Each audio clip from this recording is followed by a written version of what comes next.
Keeper escapes, makes a cut. Daniels in space. He'll score!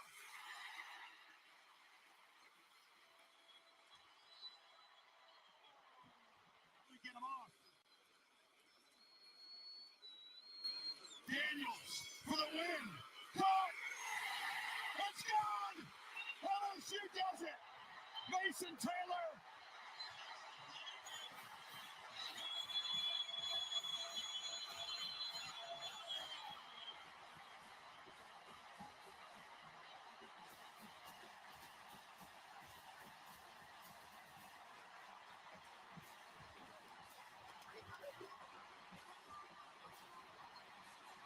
He was playing high school football a year ago. Taylor with a touchdown and the clinching two-point conversion and a field rush for the ages. And a night they'll never forget in Baton Rouge.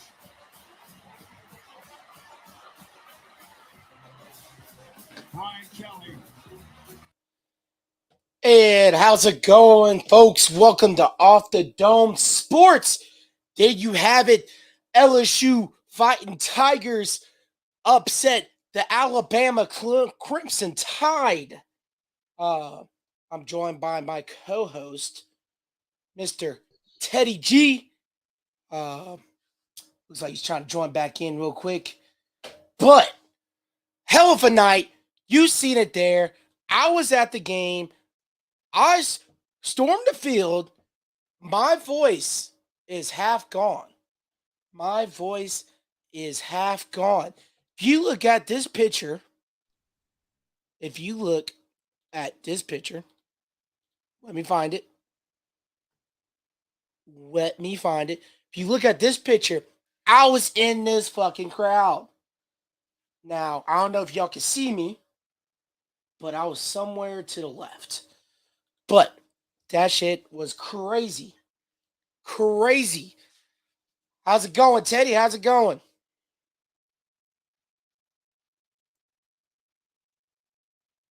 I don't know. He's frozen up. But man, what a victory. LSU wins 32-31. Overtime. Brian Kelly let his balls hang. 2-point conversion. Ended it right here, right now. And that's exactly what I'm talking about. Let's see if Teddy, trying to get Teddy on. It's like, Teddy G.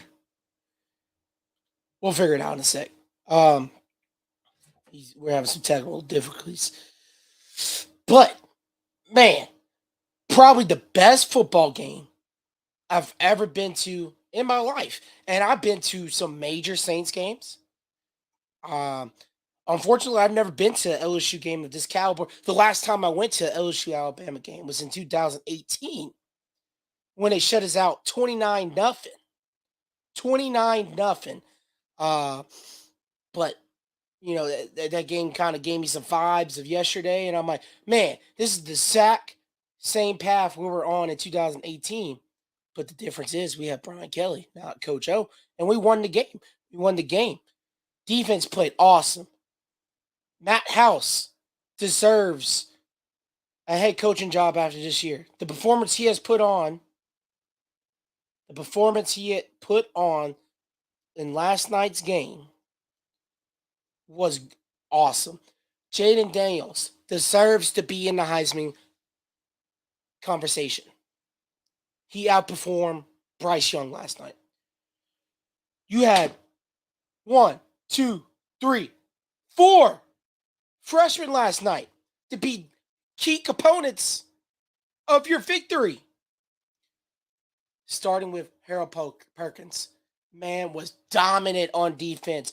I watched in the entire game. I was telling my people to the side of me, they weren't even from Louisiana. And I'm LSU fans. They're from Michigan. I tell them, watch out for number 40, true freshman. He's going to rush the ball every single time. Absolutely dominant. Will Campbell, Embry Jones. I told the people to the right from me, from Michigan, by the way, not LSU fans. Two freshmen starting at left and right tackle. They told me that's not good, but they didn't know. They didn't know how good they were. They didn't know. They absolutely fucking balled out. See, I'm trying to get Teddy back on. Let me message him real quick. Get him back on. Then you had Mason Taylor, as you just seen.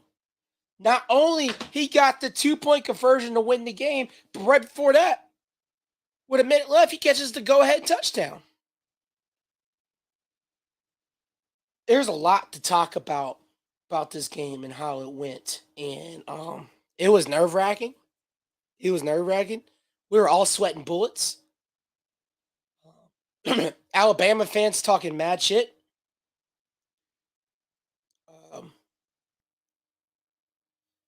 I'm trying to see if he's joining. Alabama's talking mad shit. I mean, mad shit. I mean, for a, I would call them an organization, for them to win so many national championships, not only under Nick Saban, but Bear Bryant, probably greatest of all time coaches, Bear Bryant, Nick Saban. They had those two. The amount of championships they have had accumulated in the history of college football is fucking mind blowing. And the fact that they needed to talk shit to us and put us down is mind boggling. But they can't take losses well. They don't. Now, don't get me wrong. I talked to some nice Alabama fans. I really did. They took the loss well. But okay, look. We got Teddy. He's back on. What up, Teddy? Testing 1, 2, 3. Oh, technical difficulty. Sorry for the delay. Nah, it's all right. It's all right. We got you on. That's all that matters, man. I just go LSU, baby. LSU, man. LSU. I mean, my voice is gone, dude. My voice is gone. Yeah, how was it being in the stadium? It was electric. It was crazy to see how packed the stadium was. It was shoulder to shoulder. I was just telling people listening in, I had two people from Michigan that flew from Michigan just to watch this game. Not even LA fans. They came all the way from Michigan just to watch this game because they wanted to experience SEC football, and they did just that. And it was crazy. I stormed the field. They didn't let us touch the goalpost. Yeah. But it was crazy. It's nothing that I've never experienced before. I've never been to an LSU game this close. It's either LSU blowing out somebody or LSU getting blown out. It's either one of them two. I've been to LSU Alabama game twice. Once before they had Nick Saban. Once after they got Nick Saban.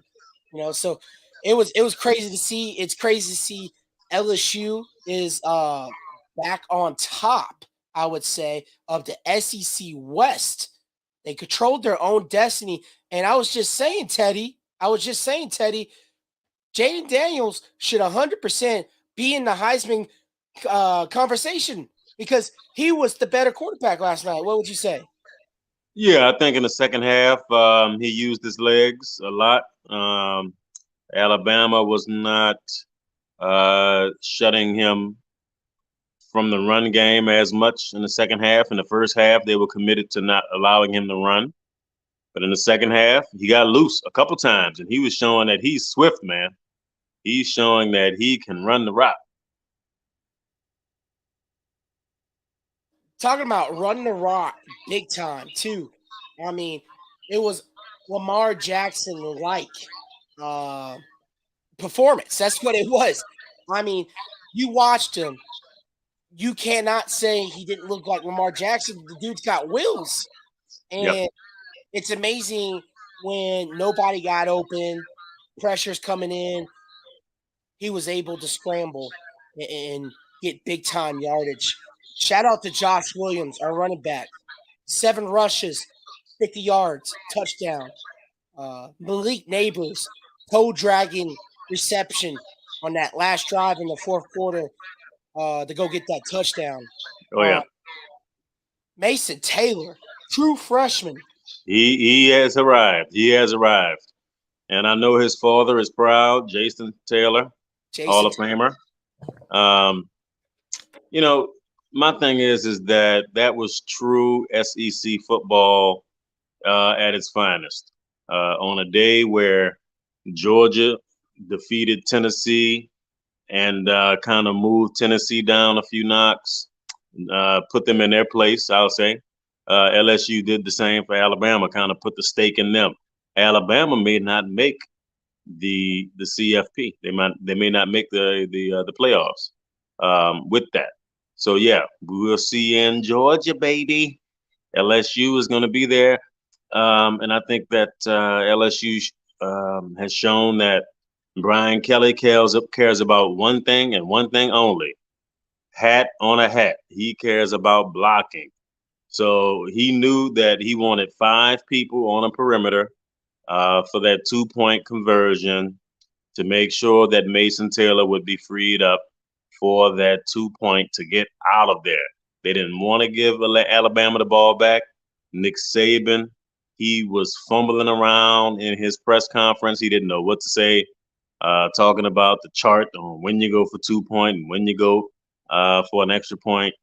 And he could only give accolades to the LSU football team for getting that win. So shouts out to Brian Kelly and his program. This is going to be huge for recruiting.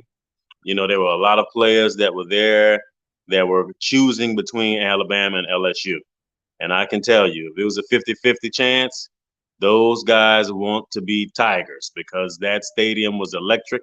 And I know that you know that for sure, firsthand. it was ridiculous, Teddy. Death Valley, baby. Death Valley. Where dreams come to die. Oh, yeah. But anyways, man. And I just want to bring up, you know, a lot of people in the crowd was pissed the fuck off when Brian Kelly just went ahead and nailed it down with 20 seconds left in the fourth quarter with 2 timeouts left. But I was like, look, that's a safe bet, man. Safe bet. Safe bet. A lot could go wrong in 21 seconds. Alabama had 2 timeouts as well. So, I mean. And if you throw the ball down there, get an interception, they can run it back all the way or get close enough for a field goal. Let's just go to overtime, baby. I mean, have we not watched Alabama versus Auburn, the 100-yard field goal return? The Iron Bowl, yeah. Have we not watched? If we got close enough for a field goal, which we probably could have if we wanted to, have we not watched that game? Have we not watched Michigan State versus Appalachian State back in the day? Oh, I saw that one. I mean, Brian Kelly was absolutely in his bag last night. Absolutely in his bag. It brings me back to when LSU played Tennessee. And Brian Kelly showed just how aggressive he was inside the red zone. He doesn't want a field goal. He wants to go for the touchdown. And a lot of LSU fans were like, hey, take those 3 points, you know. But I think his philosophy is if he has a chance, I saw his interview, I read what he said.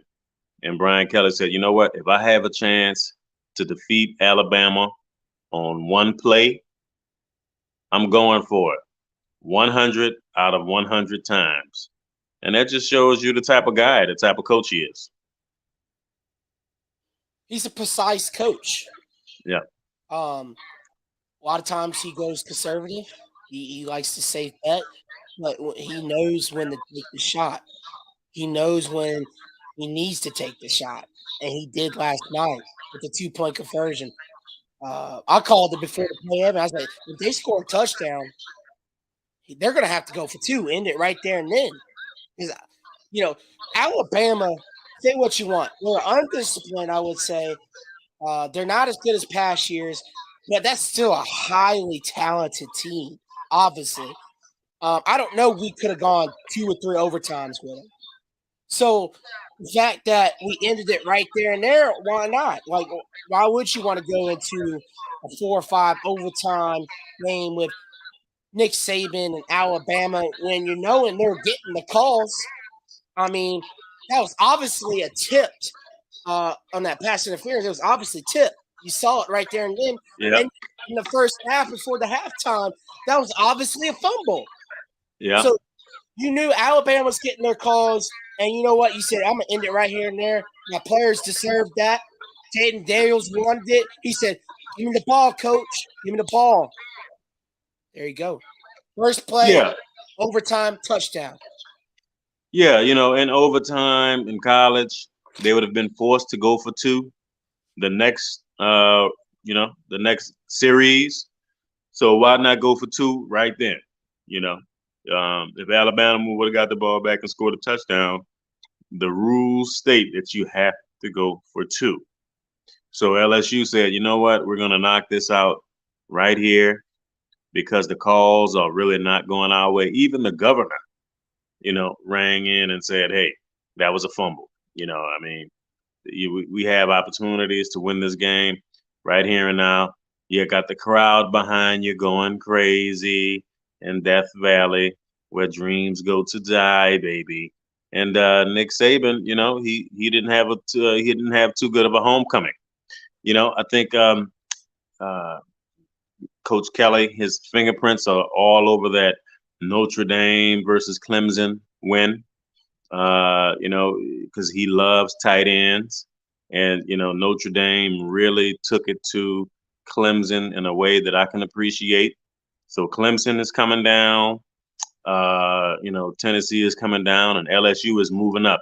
I'm surprised to see. I will be surprised to see where LSU lands in the rankings on Monday. And I think they're going to be ranked 6. What do you think? Yeah, I think six is a good number. Right, and I think 6 is a good number because I don't think you want to quite put them in the top 5 because Alabama wasn't even in the top 5. They're ranked number 6. So you put them at 6. That leaves Georgia number 1. I would assume they're going to be number 1. I don't know the rest of the order, but I just know Ohio State's going to be in there. Who else? Am I missing something? Ohio State was having a real tough time with Northwestern.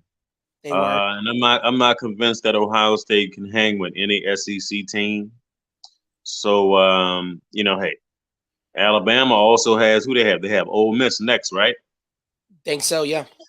Alabama and Ole Miss, man, that's not an easy win for them as well. Ole Miss is still salty from losing to LSU. So I'm sure that they don't want to. A few weeks ago, they were undefeated. So I think Alabama's going to get their best game as well. Right. Go Rebels! Go Rebels! And we can't overlook the schedule we got. These should be highly 3 winnable games, but UAB, and then you got Arkansas, then you got A&M, which you would think, oh, easy dubs. Ride us in for the SEC championship against Georgia, but we can't overlook that. And I think starting Monday, let's celebrate today. But starting Monday, it's time to get back to work because you could play a 3-6 SEC team, but they could beat you the very next day. So we can't overlook them 2 teams. Arkansas is 5-4. They just lost to Liberty. Q3's in the Liberty Flames. He's trying to get back in the SEC himself, maybe to Auburn. Who knows? But man, we can't overlook them last 3 games. And then if we can win them last 3 games, book us tickets. We love our peaches out in Georgia to the Atlanta, Georgia Superdome, whatever you want to call it. They have it out there. So yeah, I'm already out in Georgia, so I'll probably be available to go to that game. But I think LSU is playing smarter every week. They're not having the careless mistakes that they were having earlier in the season, which is good to see. Every game that I've seen them in this year, they have improved. They've gotten better, smarter. It seems like they're getting a little healthier. So I think they'll be able to get a little bit more healthier over UAB, and then get ready for the rest of their SEC schedule. But I think the toughest test out of their SEC schedules are behind them, with Tennessee, Alabama, Ole Miss. It, the Mississippi State win was huge. The win over Florida was huge, huge. Now that you look at it, and so the LSU football team, the Bayou Bengals, baby, they deserve to be where they are. And a first-year coach, but he has over 30, 40 years coaching. Brian Kelly is kind of steadying the ship. And I think that, LSU can battle with anyone. I love to see LSU Georgia. I love to see LSU battle the Georgia Bulldogs. I think LSU is probably the only team that can defeat Georgia on a neutral playing field, even if it is Atlanta. Gable Larry says, my guy Sean always looking like a snack. I guess so. I had a bunch of snacks last night. Man, you a full meal, man. Tell him you a full meal, baby. I'm a full course meal, dude. Entree. I'm the whole gumbo. But look. We got it done in the trenches. 2 freshmen left and right tackles. The defensive line, our defensive line, without a Mason Smith, probably if he plays this year, he's a top 15 pick. Yep. Well, he's a sophomore. No, he's a sophomore junior, Yeah. And then Alabama, they have some of the best pass rushers in the country. And, the LSU Tigers O-line, they're pretty much all freshmen. And they, even Coach Kelly said, I don't know how they're doing it. They're coached up very well. And for the most part, they didn't let Jaden Daniels get annihilated back there. He wasn't too antsy. I think that the first half and the second half, the game plan was a little different. In the second half, Alabama changed their defense to allow Jaden Daniels to get out of the pocket and run around a little bit. And run around he did, because, man, when he saw some open field, he took advantage. Like I say, LSU was a young team. And I think they're some of the best recruits in the country. Again, quarterbacks, defensive tackles, defensive linemen, cornerbacks is still DBU, are going to want to go and play for this team. This team looks like they're having fun out there. And I think that when Jaden Daniels does go to the NFL, whether he wins the Heisman Trophy or not, which I think would be tough, for a transfer athlete from Arizona State, I think it'll be tough pretty much for that reason. You take a look at your Bryce Young, you take a look at your CJ Stroud, they probably would be ahead of him in voting, right? Because the name Jaden Daniels doesn't really ring nationwide. A lot of people don't really know who he is, but he's starting to make a name for himself. I'm very proud of the young man. And without him, they don't win this game. You've been saying he's a dog for a long time, so they better start listening to you, man.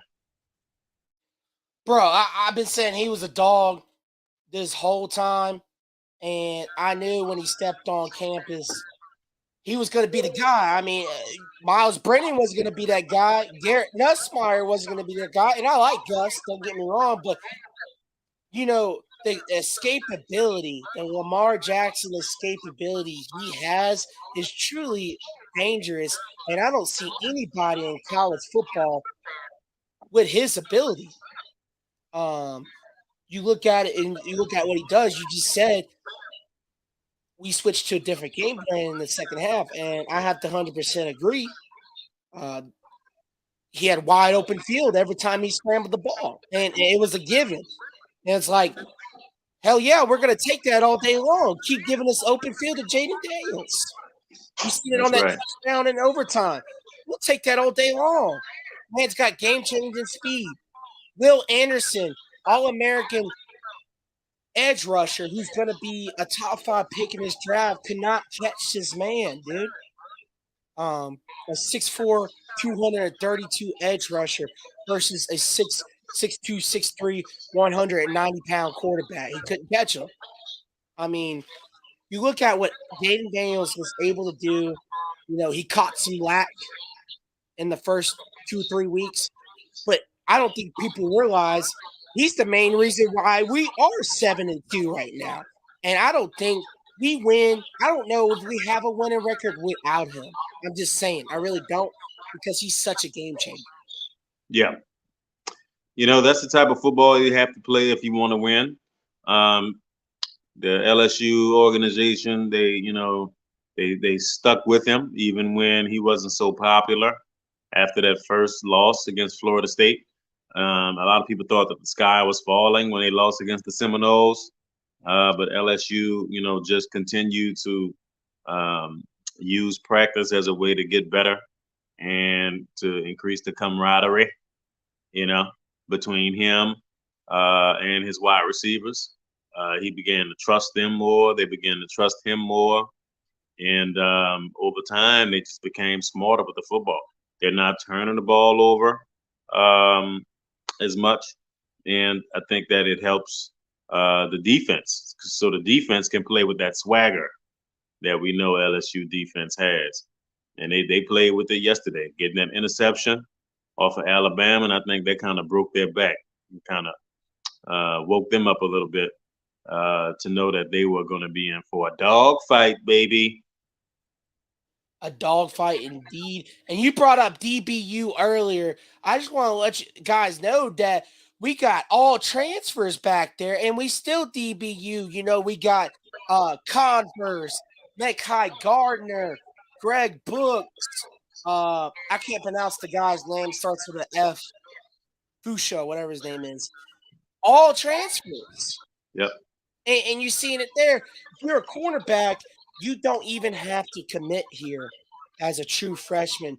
You can come in from any other college in the country, no matter if it's Alabama or any schools where these other guys come from. You come here, you're part of DBU, and you're going to shine if you have the talent. And it's just amazing to watch.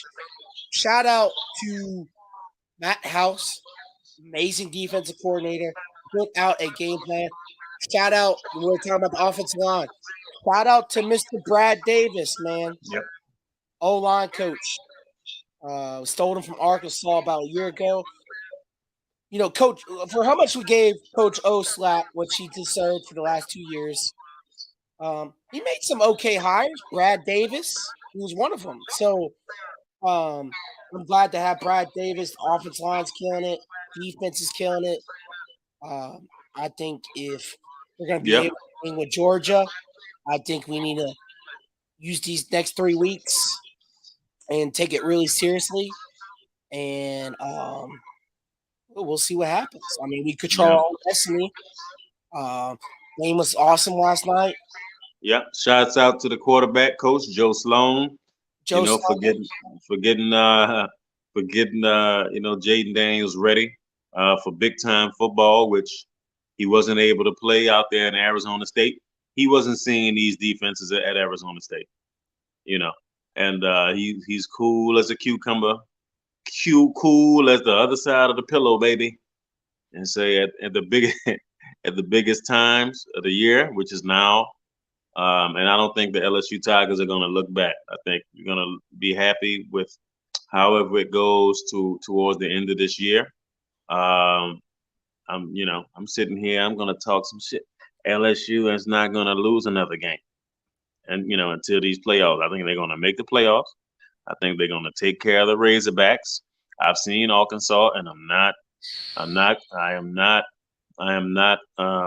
they don't look good. Impressed. I am not impressed with their quarterback situation. And their defense is not as strong as it used to be.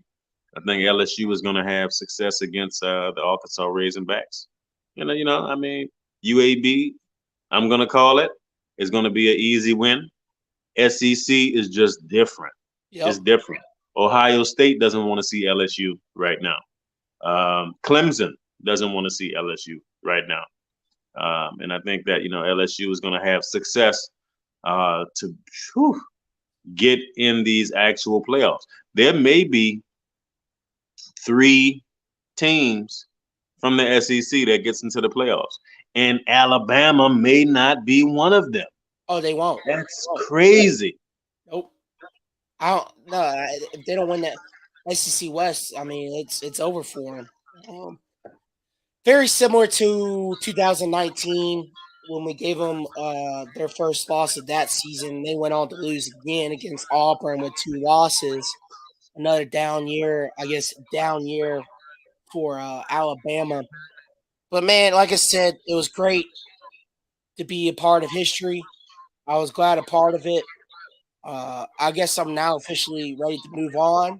I'm still going to tweet about it, talk about it, but I guess we got to get ready for the Saints tomorrow, Monday Night Football versus the Baltimore Ravens.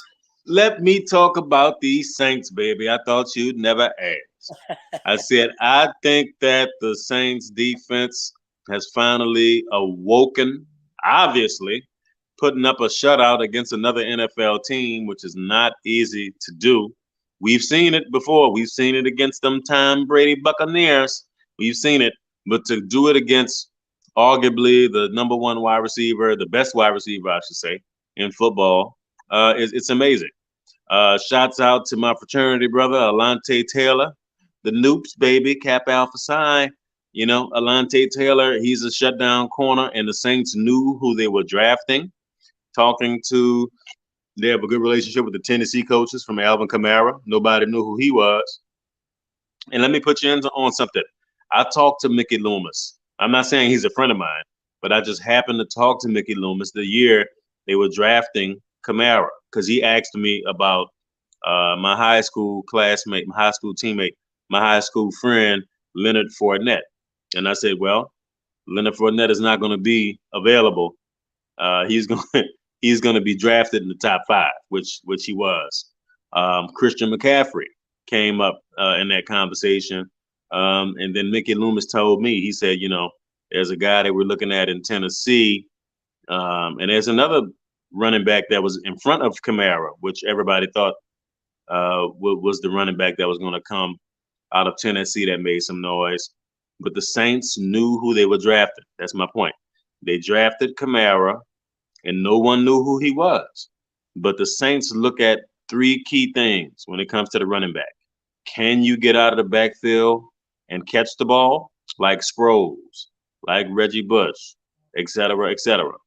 They looked at Alante Taylor with the same measuring tape. How tall is he? How fast is he? How strong is he? Can he jump, right? Can he jump and contest these balls?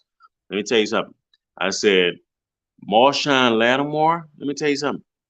Marshawn is tradable now. That's how good Alante Taylor is. And I love Marshawn Lattimore. I love Marshawn Lattimore.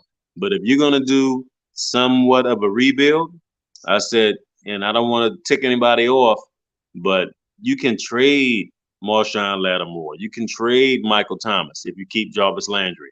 And then you keep Chris Olave. And then you keep, what's number 1 on our team? Number 1? Number 1, no, number 1 wide receiver. Number 1 is Marquez Callaway. I'm sorry. Also from Tennessee. From Tennessee. So if you just keep Landry and then you keep Olave, Michael Thomas, you can actually trade him. I don't know if he's tradable until he gets healthy, but and I do believe he's really injured. But my point is this: with Alante Taylor, they still can play the type of defense that they're used to because they have a lockdown corner over there. Peyton Turner has come alive. You're talking about our 2 first-round pick defensive ends that some people said that they were bust or whatever. They woke up in this game against the Las Vegas Raiders at the right time of year. And if they continue that way, Lamar Jackson will not have as much success that he thinks that he will. on Monday Night Football. I think the Saints are going to do a great job defensively, and I think that the offense will be steady enough to win the game. Shots out to the Saints defense in general for shutting out the Las Vegas Raiders. Right, and the Las Vegas Raiders looked very unprepared. It was really shocking to watch Josh McDaniels. Maybe they went to Bourbon Street. I don't know what was going on. Maybe they did. Maybe they went to Bourbon Street, went to Harrah's. Maybe they took a riverboat ride on the river. I don't know what they did. Maybe they went to City Park, enjoyed the nice little park they have out there. Do some fishing or whatnot. I don't know. I mean, I think we took advantage of a really bad team. I think if we play like that against everybody, though, I mean, I think we win. Even the Ravens, I think the Ravens are a very good team, even though they have 3 losses. All 3 of their losses have been a close game. 2 of them losses, I would say, 2 of them losses they lost from teams coming back on them. So I think the Dolphins came back on them, and I forgot who else came back on them. They lost at the last Kansas City Chiefs. Kansas City Chiefs. So I thought the Saints was going to have a tough time with the Raiders, man, because I saw them against Kansas City, and it looked like that they had Kansas City against the ropes. And I like, oh man, the Raiders going to come down here and try and get a W. But sometimes it's tough for West Coast teams to come so far and then have to get up and play a football game. And I think that the Saints called them at the right time. They shut down Josh Jacobs, which he was running for 140 yards a game, 3 games in a row, and the Saints shut him down, basically. So the Saints defense is looking like we expected them to look at the right time. The Falcons are playing the Los Angeles Chargers, the Powder Puff Chargers. But I hope that they are not Powder Puffs today and they take down them Dirty Birds, okay? I think that, the Saints have a very real opportunity to win this division. It's still somewhat early in the year. And if the Saints go on a mini winning streak, I'm talking about 2 or 3 games, baby. We go on 8-game winning streaks every year. I'm just asking for 2 or 3 games, just 2 or 3 games to just find out.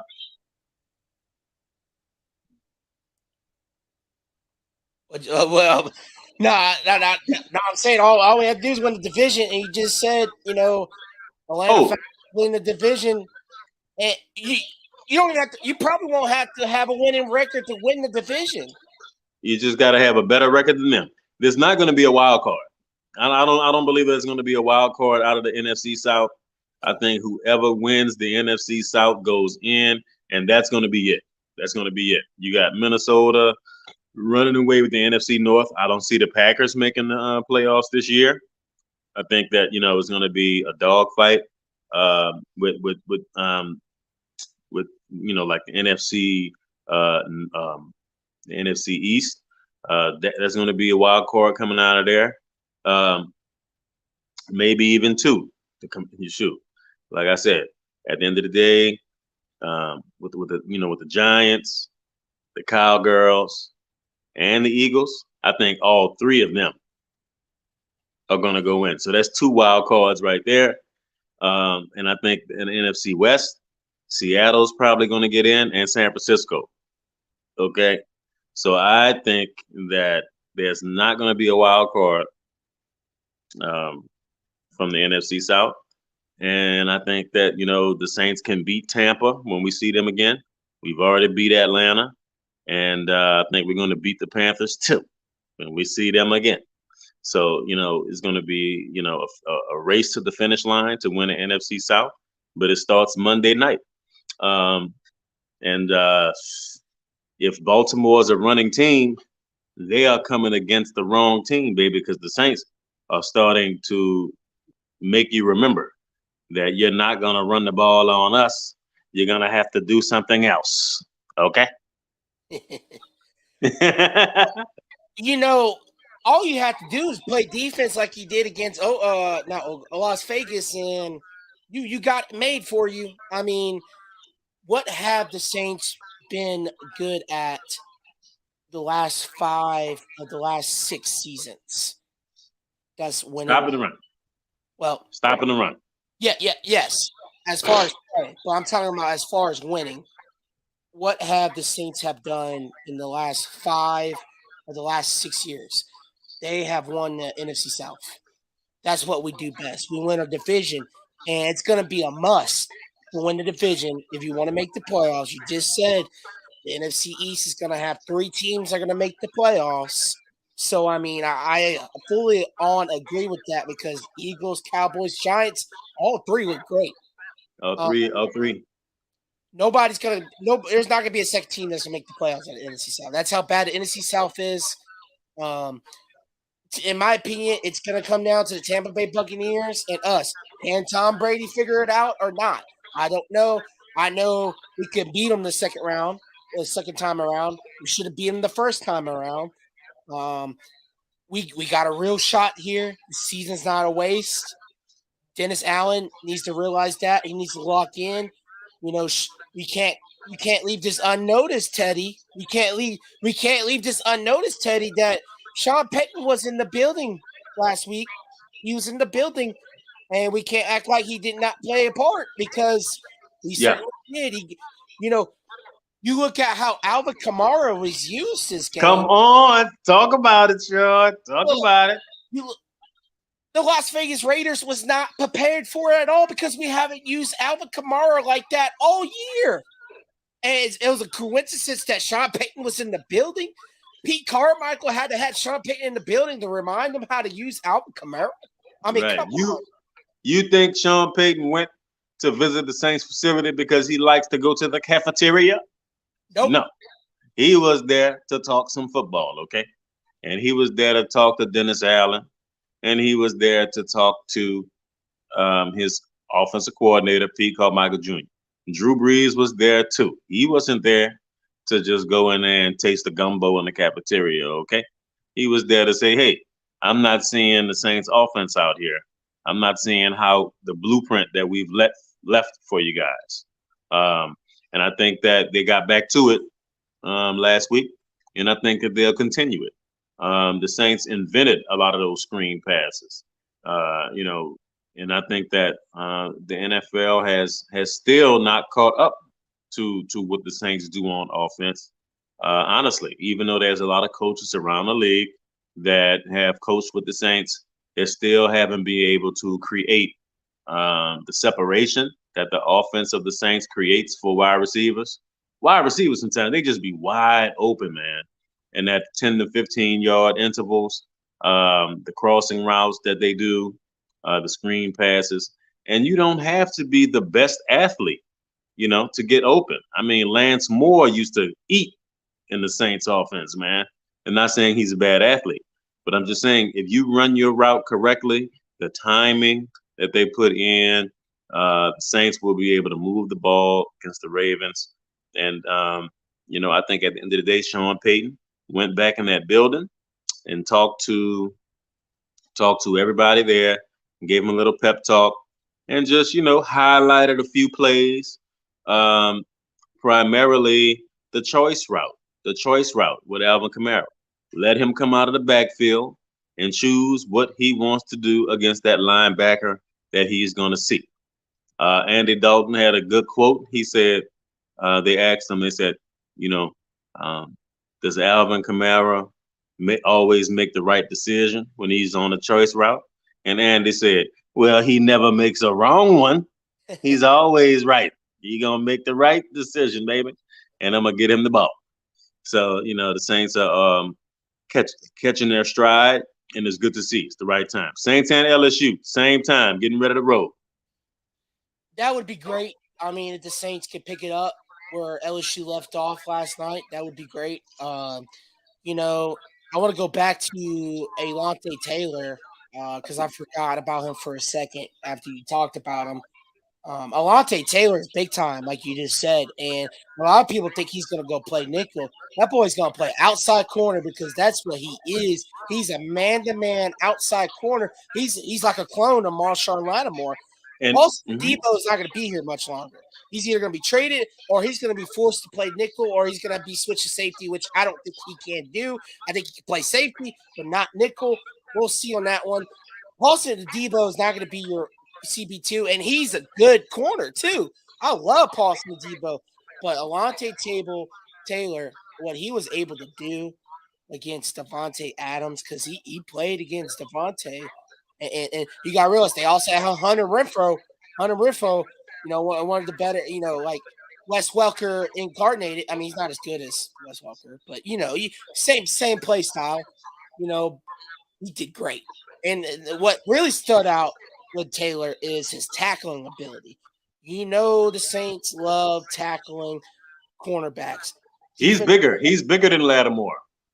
And he has about the same amount of speed as Lattimore. So, honestly, younger, he's kind of like, I'm scared to say this, but he's kind of like an upgrade over Lattimore, which is scary so early.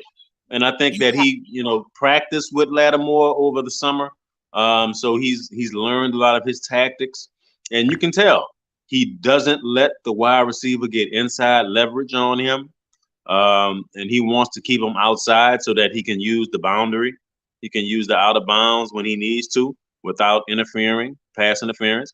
I mean, a rookie going against Devontae and not having pass interference called on him like that, not getting afraid. Mickey Loomis said it. He said, he's arrogant to the point. He's so confident to the point that he's almost arrogant. And he said that's a good thing. Mickey Loomis said it's a good thing to have that in a cornerback. So coming out of the SEC, nobody knew who Alontae Taylor was because he used to be a wide receiver. They were using him in different ways as a safety. They were using him as a nickel in Tennessee. But there was a little bit of game tape of him as an outside corner. And the Saints knew what he could do on the outside. And that's why they were able to get him in the later rounds and have a plan for him. Because you remember when they drafted him, a lot of people were asking, well, what are you guys getting him for? Special teams or, a safety or what? They was like, no, cornerback. Nah, we're going to use him as a cornerback. So, he showed that, he can play with the best. And the Saints are going to need him to do that, with the injury issues that we have with Marshawn Lattimore's abdomen right now. And we almost forgot. Shout out to the Honey Badger with a second interception of the season. Shout out to him. But, I would love to see it heat up, get some more turnovers, Honey Badger, because, Chauncey Gardner-Johnson's already got like 5 or 6 of them. He's leading the NFL, But, I think this team is the right time to heat up. You're in the month of November. December is not too long away. This is the important stages of the NFL season. We're midway.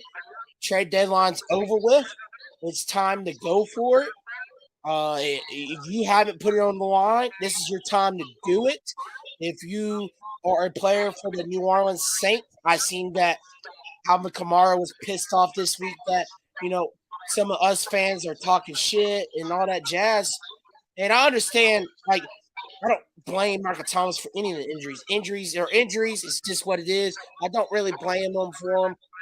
But, as far as the other shit talking that I do and other Saints fans do, I do think sometimes it's deserved because, after all, we still 3-5. If you want us to stop talking shit, win the game. You want to win some games, and this is your time to get on a roll. I'm just saying. So I want Saints, LSU, Pelicans to be on the same page. Philadelphia even though the Phillies lost last night, Philadelphia's having an amazing time with their sports teams. I believe even their hockey teams did well or whatever. I don't know, but it's a good time to be a Philadelphia fan. I've been following the World Series a little bit, and the Houston Astros on a roll. Okay, but Philadelphia, they play the Rocky music anytime it's a stretch. Hey.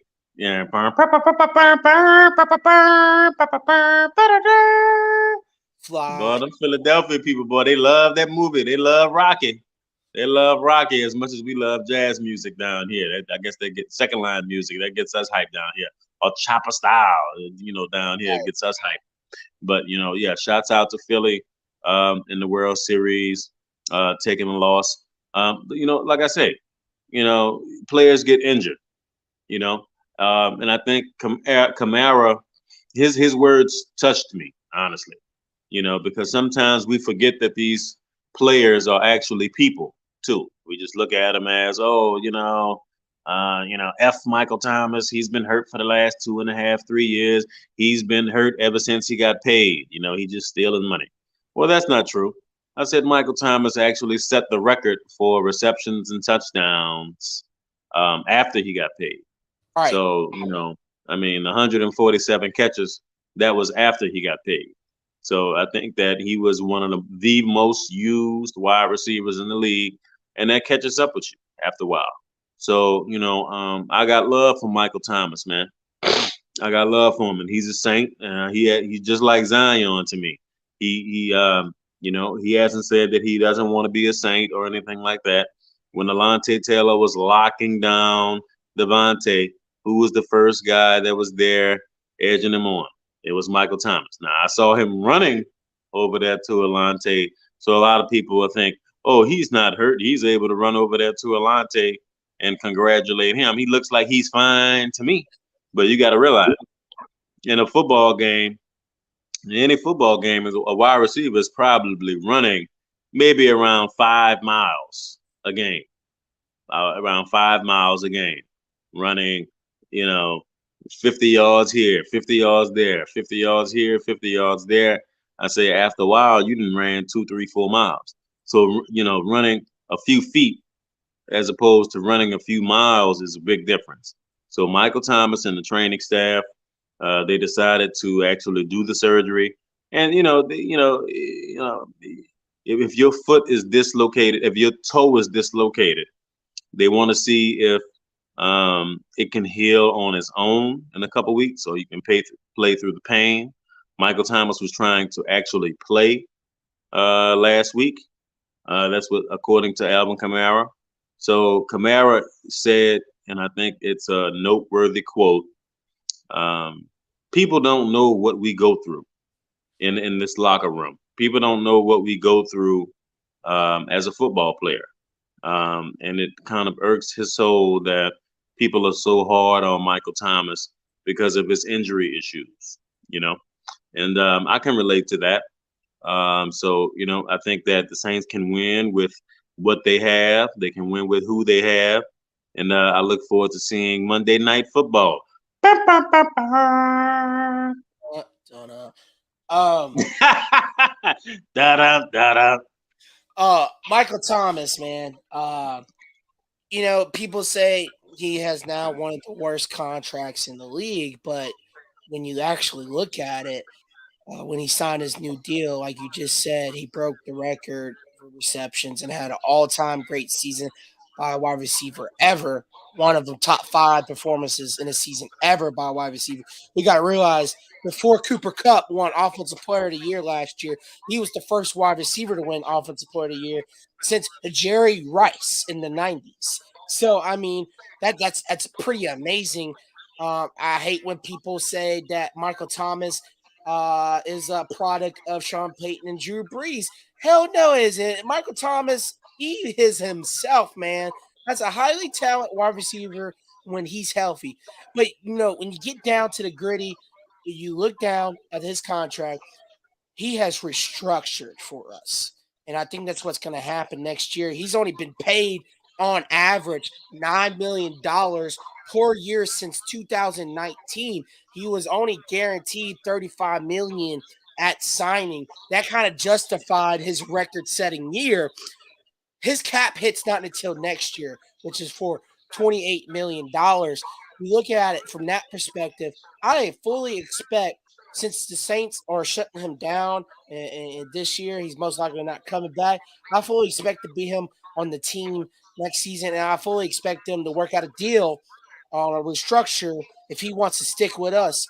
because if we want to move on for him, we can't move on from him until after June 1st of 2023. And that's still a lot of dead cap. If you still let him go after June 1st, 2023. So I think things are just going to have to work, and they're going to have to make it work. I know that Michael Thomas loves his teammates, and I think that's what you seen out of that reaction for Alante Taylor. But him and the relationship between maybe the organization itself, I don't think it's very on the greatest terms, if that makes sense. He might like his coaches, he might like his teammates, but as far as the organization wise, maybe not because you've seen it where the front office is getting with players. Chauncey Gardner Johnson was a huge example this before the season started. So we'll see what happens. I think Michael Thomas is a guy I would love to keep, but let's try to get that restructure done if you want to stay here, long term and work out with us. I mean, you got Chris Olave. Chris Olave.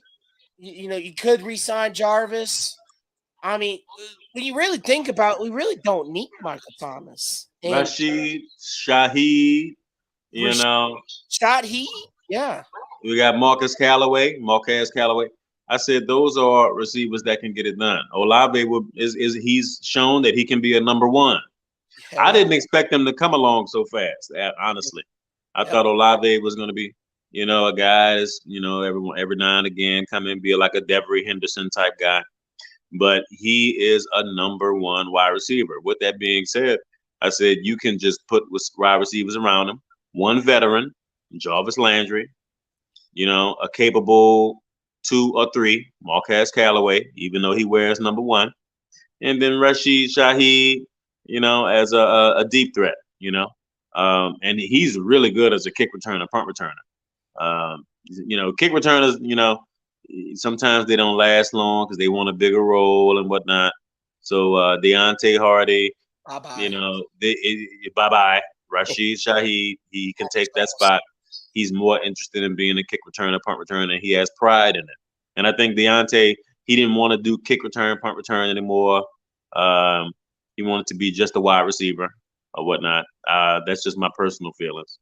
And I think that, that affected his play this year, just dropping punts and stuff. I mean, he's cost us a couple games this year, Deontay Hardy. So at the end of the day, I think that you have enough and you can get off of some of these players. If you put Michael Thomas on the trade block, he will go on to some interest. Let me tell you something. I said, you talk about Chicago Bears, they will take Michael Thomas, so many teams that need that talented wide receiver. So you can probably get some draft picks and whatnot back for him. It's funny that you mentioned Chicago Bears because I tweeted out, I was like, hey, I would call up the Chicago Bears and see if they want to do a wide receiver swap and some picks. I wouldn't mind Darnell Mooney paired up with Olave, man. The former Tulane Green Wave Darnell Mooney, he has talent, a great route runner. Just, he's in Chicago. So you pair him up with Olave, they'll get Michael Thomas. Hey, I mean, that could be a deal right there, but we'll see what happens. What's your score prediction for Monday Night Football, Saints versus Ravens? I think the Saints are going to be able to put some points up. Baltimore defense is not as good as it used to be. I'm going to call it 31-24 Saints. I think, the Saints are going to win this game. You look at a name like Baltimore Ravens, and some people can be intimidated. Oh, Lamar Jackson is going to run around and have a field day. No, he's not. Not with Pete Werner, not with Demario Davis back there, okay? And not with Alante Taylor, who is willing to come off of his guy the minute that he sees. I'm going to call another name too. The minute that he sees Lamar Jackson is not going to throw it, he'll come off his guy and help tackle. P.J. Williams. P.J. Williams in the box, I'm telling you, is a monster, man. He's the guy that knocked out the Tampa Bay Buccaneers wide receiver, C.J. Godwin, with the type of hits that he does. He's not a cornerback. He's not. He's more of a safety linebacker hybrid type situation, more like a Roman Harper type player. But he is very good against the run. He's been in the system a long time. So I think P.J. Williams is more of a help than a hindrance when it comes to this type of team, Baltimore. PJ is going to be a big help in the box. He's going to be in the box, and he's going to be, watching. He'll probably be the spy for Lamar Jackson. He'll probably be the spy, and I think that the Saints come out with a win, 31-24. I say Saints win 26-21. And hopefully I'm close because I predicted LSU to win last night 34-32. Score was 32-31. Close. But yeah, Saints. I got the Saints winning 26-21 because I hopefully this is wishful thinking, but I'm thinking last week rubs off. Sean Payton probably gave us a little blueprint. Look, this is what you need to do offensively with Kamara. Even though we're top 5 in yardage before that game, and it was moving fine, it wasn't moving like it was last Sunday versus the Raiders. It was a totally different offense. So you pair that up with the big time defense that finally showed up. We're gonna be a hard team to beat, but let's just hope that last Sunday wasn't a fluke, and I'm gonna carry off of that, and I'm gonna say Saints win 26-21. Lamar Jackson action. Hey, maybe he come to the Saints next year. Action Jackson. But yeah, I think that the Baltimore Ravens have put their whole offense around Lamar Jackson, so they're going to play hardball with him. They're not going to give him the $250 million guaranteed. They'll put the franchise tag on him and put the franchise tag on him again. So I think he'll be there at least another 2 years. Okay. But yeah, he's a phenomenal player, but he can be frustrated. I don't think the Tampa Bay Buccaneers are that good of a football team. Honestly, I don't. I think that they can be beat. And I think that, when Lamar Jackson beat them last week, I think, it was a tough game for both teams on a Thursday night, which, points are lower than what they typically are. On Monday night, it's the opposite. People score more points on Monday night football because I guess you've had that extra day of rest or whatnot. And they have a nice long rest period, okay, from Thursday to the following Monday. But I can say that you can rattle Lamar Jackson if you're stopping where he's trying to go with the football, and you simultaneously stop him from running the football. So I think that the Saints can do both, and I think that the Saints can outscore them with a steady Andy Dalton, who's secure in his job. He doesn't have to look over his shoulder. Oh, if I mess up, they're going to put the other guy in. I think it's good. I don't know if it's that secured. I think if he slips up 1 or 2 games, and I think they'll make that change if they feel like Jameis is if he's healthy enough. I think obviously Dalton's going to be the guy moving on forward until he slips up or gets hurt. He definitely has the hot hand, and I think they should play whoever has the hot hand. I don't care if it's Jameis, Andy, Taysom, Forrest Gump. I don't care. Not Forrest Gump, huh? I don't know. I don't know where that came from. I love Forrest Gump. I love that movie, by the way. I love that movie. It's a great movie. Well, I keep picturing this Alabama fan. He had a Forrest Gump Alabama jersey on. I keep picturing it for some reason. But before we get out of here, Teddy, is there anything you'd like to say before we get out of here? Yeah, I want to give a shout out to the New Orleans Pelicans, man. I said, even though they lost last night, they need to learn how to win games at the end. They are 0-3. in overtime. LSU had success in overtime last night, but the Pelicans do not. Once they get down to overtime, I don't know. It seems like they just implode. But they are still above 500, 5-4 right now. I look forward to watching them grow as a young basketball team. Okay. I also want to give a shout out to Alante Taylor. Shots out, man. That's my Kappa Alpha Psi fraternity brother, and I'm glad he's being given an opportunity. And I think he's going to start selling some jerseys, man. People are going to start wearing that Alante Taylor. What's his number? Number 27, man. Good Malcolm Jenkins Jr., baby. I said so at the end of the day. And you know, Malcolm Jenkins was a cornerback at first. Then as he got older, he went to safety.